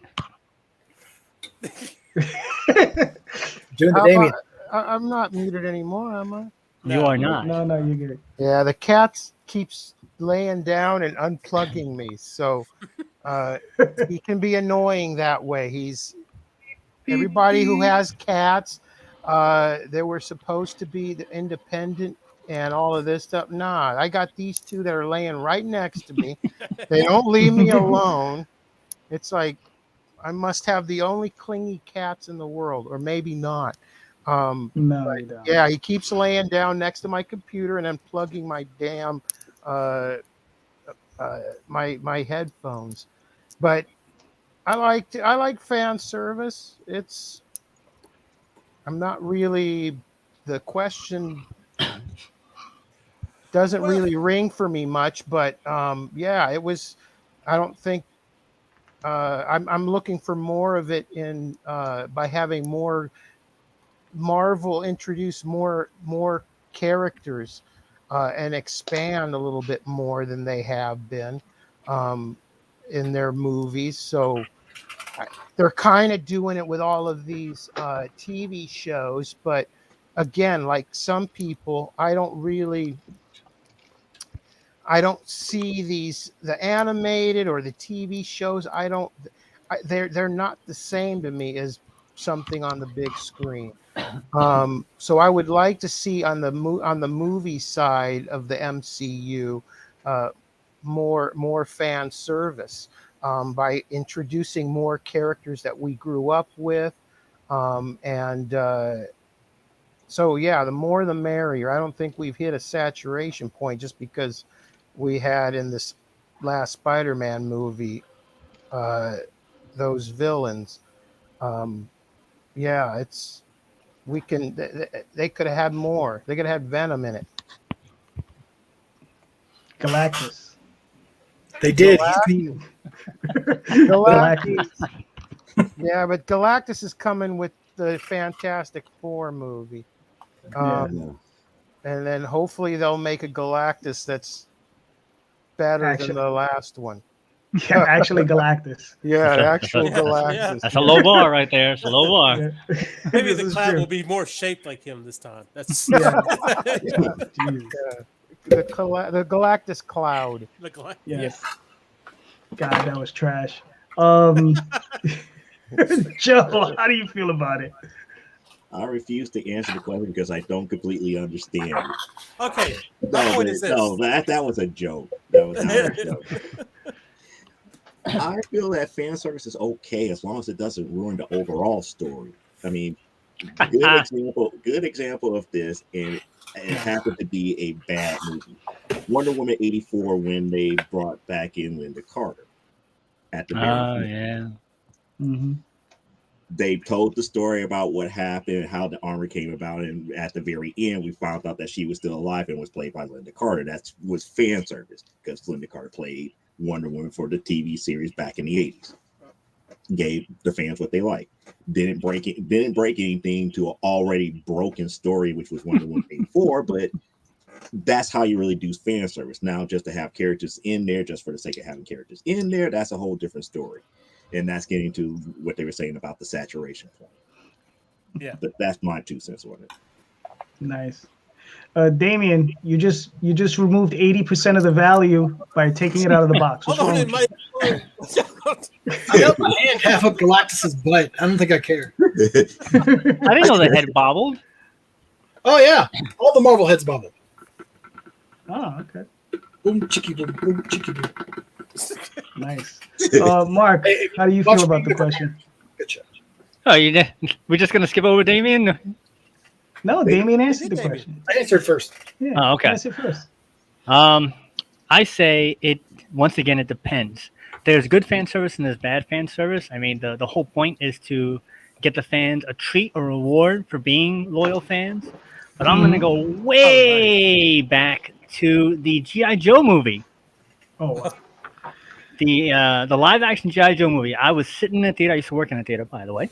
And Dennis Quaid, I believe he played General Hawk. Yes. He was in the movie, and he With says, Cover Girl. When they feel Cover Girl, it's like, Cover Girl's job is wrong. Bad fan service. Bad fan service. but he goes, knowing is half the battle. Yes. And in the entire audience groaned like, really? That's what you're going to do? That's what you're going to put it in? So it was just poorly placed. And then the guy's like, knowing is half the battle. Like, did he just say that? And then they repeated the line. And everyone's like, oh my God, that's so terrible. So it all depends on what the fan service is and where is it put. But good fan service can make a bad movie enjoyable. I can say that. But I think you have to know who your audience is and what you're trying to do. As I mentioned with the Power Rangers, having the new Power Ranger movie, which was a horrible movie, they brought back the original Green Ranger and the original Pink Ranger, and they had a glorified cameo. And that was terrible fan service. Wait, which Power Ranger movie are you referring to? The last Power Ranger movie So in the 2018? theaters. Sure. We'll go with 2018. 2018. Damian's got a That movie was clean one, terrible. I'm not a Power Ranger fan, so I should not answer this question. Or I should Yeah, I'm not. respond. Neither am I. I don't really care I about can Power understand Rangers. where you come from. Absolutely. You mean this Power Rangers movie, right? Yes. That. Yes. All I, right. I disagree with you. This movie was not for the average Power Rangers fan because of the simple fact that they really was trying to open this up to people who did not have the years upon years upon years upon years upon years of Power Rangers fandom. And old Japanese shows that they could just cut and paste. So, Exactly. Exactly. I mean, it was never meant for those who love the old school Power Rangers. That movie was literally a reboot, and people came in there expecting old school Power Rangers. I came in there expecting a halfway decent movie. How can you expect a halfway decent movie from Power Rangers? Come on now. You know, yeah. he does have a I point. mean, what you gonna expect to go into that movie thinking it's going to be Turbo, Power Rangers Turbo all over again? Well, see, Turbo wasn't that good either. I see Power Rangers and I think Voltron. I'm sorry. Look at Cobra Kai. Look at Cobra Kai. They know how to do it. Agreed. Yeah, I agree with that. And the new Saved by the Bell, they also know how to do it. Like they have to I toe that disagree with line. that.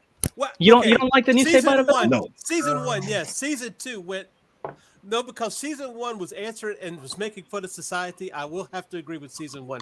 Season 2, they started to dig into their agendas and stuff like that and became very preachy, which I don't care what your agenda is, but if you become preachy, you lost me. So that's all I have to say about that. The first season, I will say, when you look at the Saved by the Bell as a spoof or a satire on the old Saved by the Bell, I think it was great, honestly. Okay, cool. For myself, look, I enjoy fan service, so when it's there, I enjoy it. Especially the upshots. But I do enjoy fan service. So if it's in there, I enjoy it when they do the casual reveals, or the little sneaky ones. Home Alone just passed. I think everybody's seen it, and I'm gonna spoil something from that movie real quick.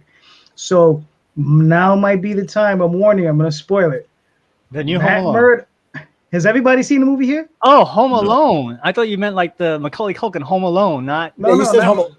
I said Home Alone. All right, whatever the new Spider-Man movie is. I was like, well, he's bringing out Home Alone. I have not seen No Way Home. Not see that cameo. You have not seen No Way Home? No, I haven't. Yeah, But I don't Home care Alone. about spoilers. I honestly. Oh, okay. Home Alone. So in the first few minutes of the movie, right, Matt Murdock is there. He's his lawyer. Mm-hmm. I enjoyed that, and I liked the way it was executed. I liked the way he caught a brick. I thought that was really cool. I thought it was funny. There was. Yeah. And he's just like, what kind of lawyer are you? He's like, a good one. And Can we spoil something else? Okay. Can we spoil the 6th episode of Hawkeye? I What seen a- Hawkeye. That was lame. That was lame. What happened Which at the end one? of Hawkeye? What happened in the 6th? Kingpin. Well, the thing is, it happened all off camera, so we don't know if it happened. It did. We know a gun went off. Yeah, We don't know if Spider-Man we don't came know in and if it saved the happened. day. We don't know if it happened. No, but I will tell you this. Gun misfired. As much Right. as I'm gonna let you finish your answer and then I'll say something. Plus the Kingpin in the MCU is way stronger than he took a shot. He took the shot to the chest, man, and he was like, Did you watch Daredevil? crack and tossed it. It's like Yeah. a gunshot. Right. Same It's- kind of thing. yeah. Oh crap! Well, just- you I'm gotta pretty sure- remember what his suits are made of. You got to remember what his suits are made of. I know. Well, I think And that body that's armor the on. one saving grace is Yeah. that because they are the same actors, it could be the same situation. Yeah. So He said they're the same Kingpin. We'll see. Yeah. We'll see. But on that grounds of how they put Matt Murdock in there, I'm gonna say this. I like the fact that he was there, but I feel like he was underused.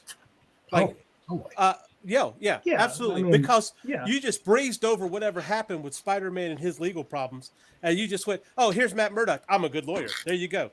I caught a brick." Okay, anybody? There's a lot of people who didn't watch the Daredevil series have no idea who the hell this guy is.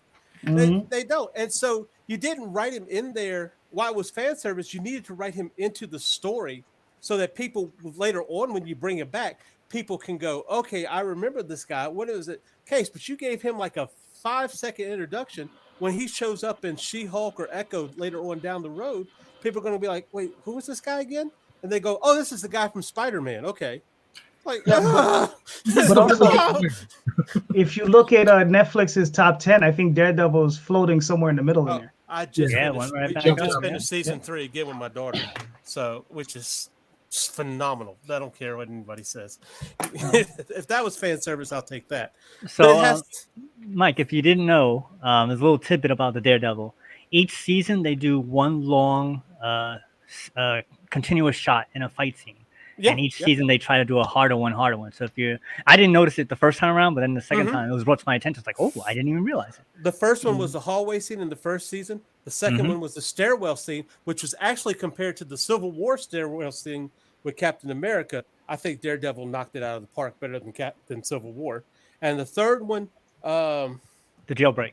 The jailbreak. That was the jailbreak. That's right. But when you say jailbreak, I'm also thinking Punisher. But the jailbreak. Yeah, it's magnificent. That's what I say. If you're going to bring him back, you need to bring back everybody that was a part of that. Because except for Daniel Rand.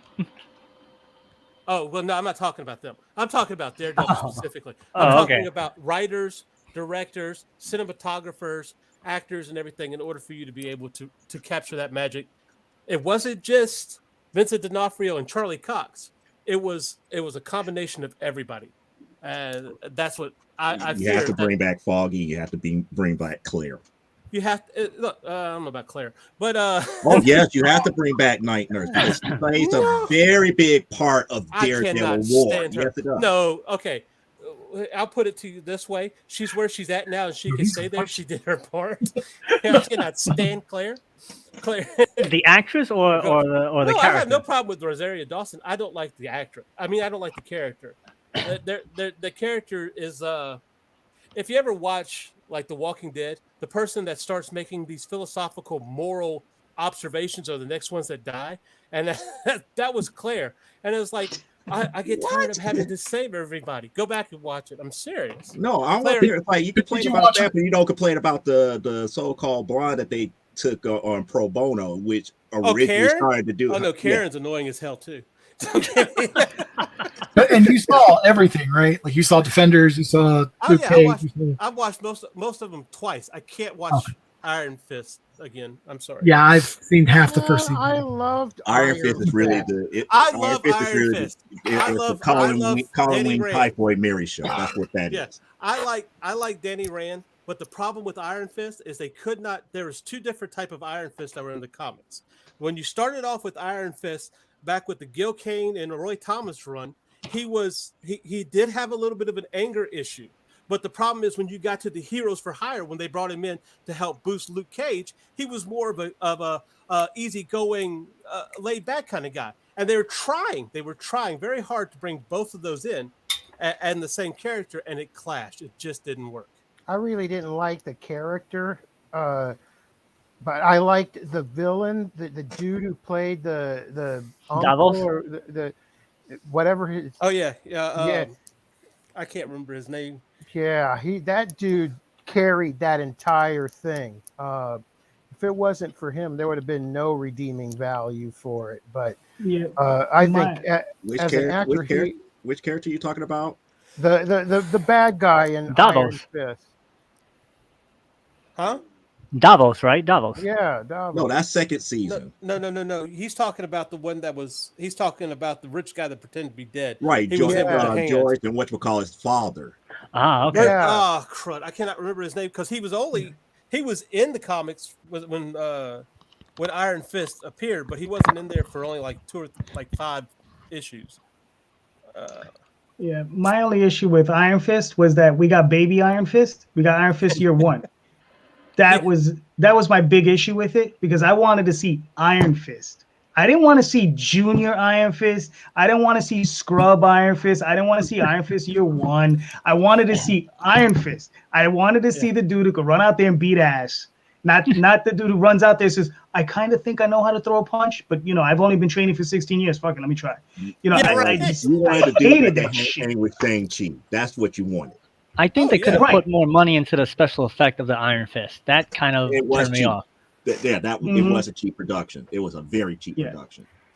Right, because at least with Shang-Chi, when he went out there, he was fighting. He was like, "Yeah, I've been training since 6 years old. I'm gonna beat some ass," and that's what he did. I mean, I didn't want to see it. Yeah, I just hate that when you have that year one superhero stuff, and it's just I don't know really what I'm doing, but I'm gonna try to punk my way through it somehow. You're not going to see that Danny Rand Iron Fist anyway, because they're bringing in the Asian dude. In the end, as long as it's done well, I don't really have a problem with it. You know what I mean? I never had big attachments to Iron Fist. So, but yeah, I mean, we'll see what happens. Meacham is the name of the villain, by the way. Who? Meacham. That's it. All right, look, I'm going to ask one more question and we'll wrap this sucker up. All right, we'll do this one. What plans do you have for yourself and your creations for the first quarter of 2022? Right? And we'll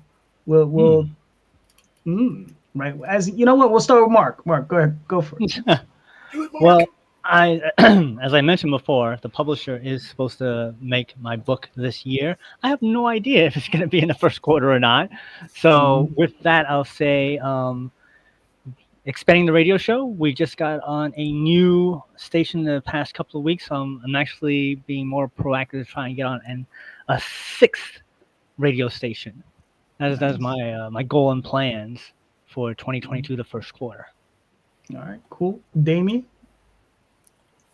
There's going to be a Realmer book out, at least by March. There's going to be a secret project, like I said, that I'm going to be announcing probably by the end of this month. Cool. And beyond that, everything's going to be a lot more consistent and regular this coming year. Okay. So that's what I'm doing in the first quarter, is getting that going. Gotcha. All right, cool. Carlos? So first quarter is we're working on the pages for Team Supremus. Currently, same thing for Remarkables. And then on the Coalition Comics front, we are currently working on something that may or may not involve Jim Shooter. So we are, if everything works out great, we'll have an awesome announcement that is going to get a lot of attention. But all I can really say is that at this point, we are in negotiations with Jim Shooter to possibly have something to do with Power Company. So nice. If it works out, then I'll have an announcement probably on this show. All right. Nice. Thank you. Sounds good. Mr. Joe? First quarter, probably Amazonia number 7 will be completed, and we'll probably gear up for either a Kickstarter or some type of release on that here, and finishing up on the RPG by that time. Okay. Cool. Mr. Lanning? Like I said, I have that Silverline comic coming out, which is my first ever complete sequential art that I did over a year ago. So I'm waiting to see that come out. What's it called? The Rejects. It's inked by Tommy Floramonte and colored by Haley Martin and written by Roland Mann. That's awesome. So hopefully they're supposed to be kickstarting this January. If nothing goes wrong, we'll see. And who knows? Some other stuff, hopefully I'll have out in the first part of the year. We'll see. All right, cool. So it hasn't been released yet as far as the Kickstarter? No, not yet. Okay, cool. Because I'll back that one because of you. Oh. I always back them, so I'm a Silverline fan. Well, yeah, and see, hey, look, that's my first ever. I've done a couple sequential stuff here and there since then. Some of it published, some of it not yet. And that's the first time I've actually completed an actual full comic. So, Nice. Okay. Cool. For myself, I have a pretty decent launch coming up at the end of January for the Oswald Chronicles. I have the second volume of Passing Queens and Making Home that's going to come out, and I think we're going to be doing something with Tall Tales as well. I think volume 4, which we're going to try to release as a box set. I'm trying to find a manufacturer that can do them within like reasonable numbers, because I don't need 1,000 of them. So we'll see what we can do. But I think that's pretty much it for myself. I think I think that's it. It's just, I did between Daphne and I think we did 11 Kickstarters. So this year we're looking to do we're looking to do at least that many, maybe 14. We'll see. 14, I'm going to come up with 2 extra months in a year. Exactly. Try harder. Exactly. One a week. Get it. 1 a week. Get them out there. I mean, listen, I have enough content right now. I think I could do 12 Kickstarters consecutively. Actually, I believe you, because you still have that other project that you showed us that you was relettering and everything too. Oh yeah. That's I'm still working. Well, that I finished that process. So now there's just another step that I got to take, and then we're gonna move forward. But that'll probably be second quarter. So we'll see about that. And then, like I said, I have other irons in the fire. So we're gonna see. We're gonna see hopefully some more stuff. It'll be interesting to see how that plays out.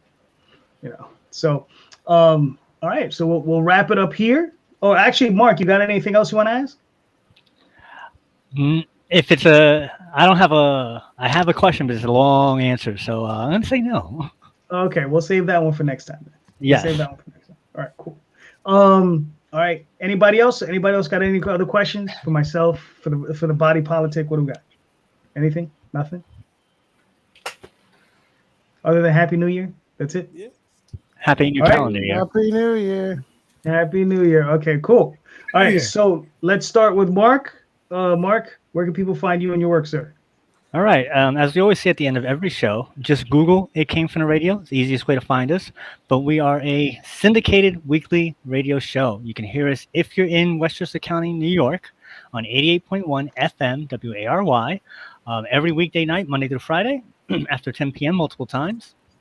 Every Wednesday, you can hear us on sci-fi.radio at 8 a.m. and 8 p.m. Eastern Standard Time. On Thursdays at 4 p.m. on btdradio.com. On Fridays at 6 p.m. Eastern Standard Time on indievolt.com. And on Saturdays and Sundays at 4 p.m. Eastern Standard Time on centraloregonradio.com. Also, we're on many places, podcast places such as iTunes, iHeartRadio, Spotify, any place that has podcasts, you can find us there. And also, we have our live show, which we do the second week of every month.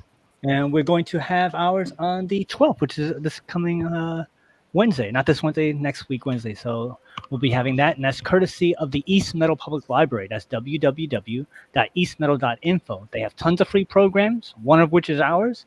Join us. You can either go online and register for free, or you can come down in person to some of their in-person events. But our show is a virtual show, and that is it. All right, cool. Damian, where can they find you and your work, sir?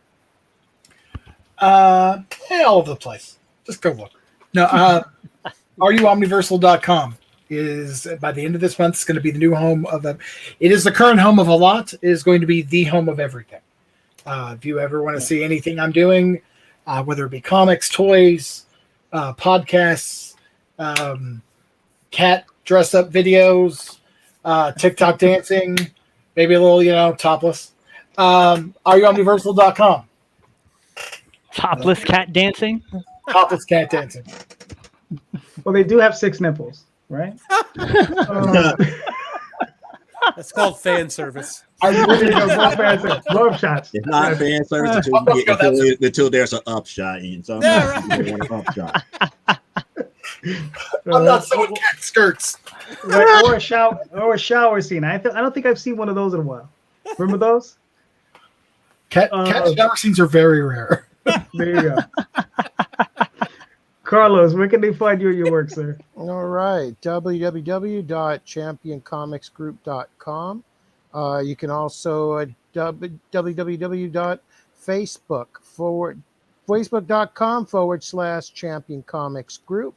And Joe mentioned he had a RPG coming out. I have a card game coming out with WCT3 Productions with card art from all sorts of amazing indie artists, and that's going to be a lot of fun.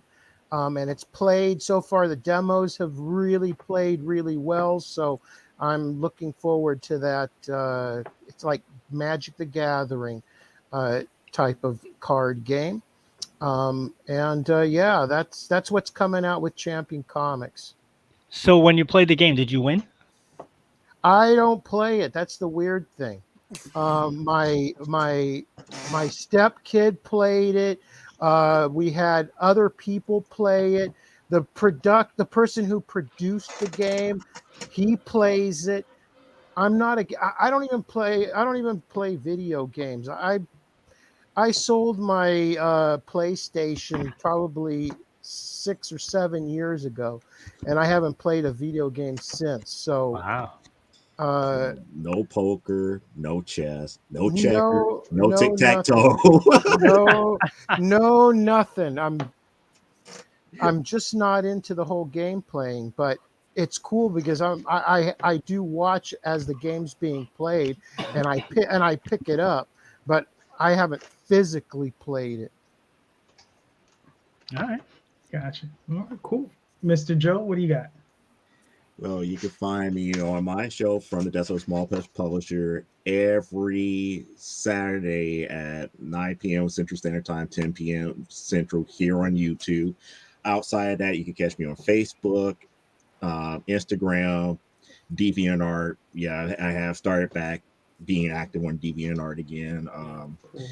Posted a couple of things there, the stuff that I normally give away around the holidays or Christmas and New Year's Day. So that stuff is out there. Plus, if you're on the mailing list, you already received it. So you should already know what I'm talking about there. And just outside of that, you catch me every so often on shows like this, Comic Book Spectrum, and a few other shows where people ask me for my opinion on different things, or I'm reviewing comic books in some form or some fashion, whether it be from the big two or independents. All right, cool. Mr. Lanning? All right. As always, you can find anything that has to deal with me right there at the linktur.ee or Linktree. Linkter. My Linktree down below at C. Michael Lanning. That has Facebook, Twitter, all that nice stuff. Deviantart, ArtStation, things like that. So check it out. All right, cool. You know me, I'm JD Calderon. You can find me here on YouTube. Hopefully every Sunday from now on. I like to take a week off here and there. I took off the last 2 weeks, so I'm hoping to become a little bit more consistent. I'm going to get back to doing one-on-one interviews with people. I have one coming up in a couple of weeks with a lovely young lady and her book, so that should be a lot of fun. And I'll be in touch with everybody, but you can find me on Facebook, Twitter, all under JD Calderon, DeviantArt under JD Calderon, and the Oswald Chronicles. You can also find me at theoswaldchronicles.com and talltalesonline.com. So there we go. Thank you, guys. Happy New Year. One question before you go here. Go ahead. When you start back your one-on-one interviews, are you going to bring back the 12 tough questions? What do you mean? My like the comparison, which one you like the more? comparatives? Of course. Yeah. I always yeah. Those are my torture questions. I love those things. What happened? I said the secret word is Gamera. Gamera, yes, that's right. Always Gamera. Damn it. Anyway, thanks, guys. It was awesome. I'll see you guys soon. Keep in touch. Thank you, everybody, for being here, and I will talk to you later. Bye. Bye. Peace.